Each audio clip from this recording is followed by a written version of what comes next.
Go.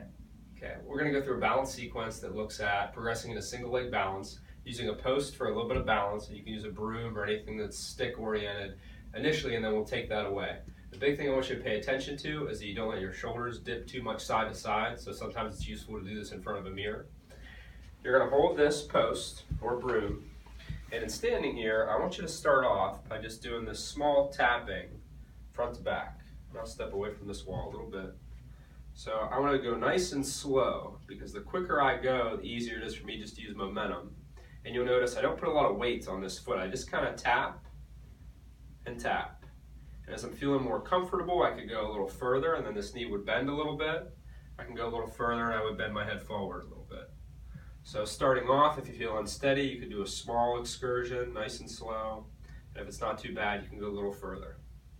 And you want to try and do this, I would say, for 10 to 15.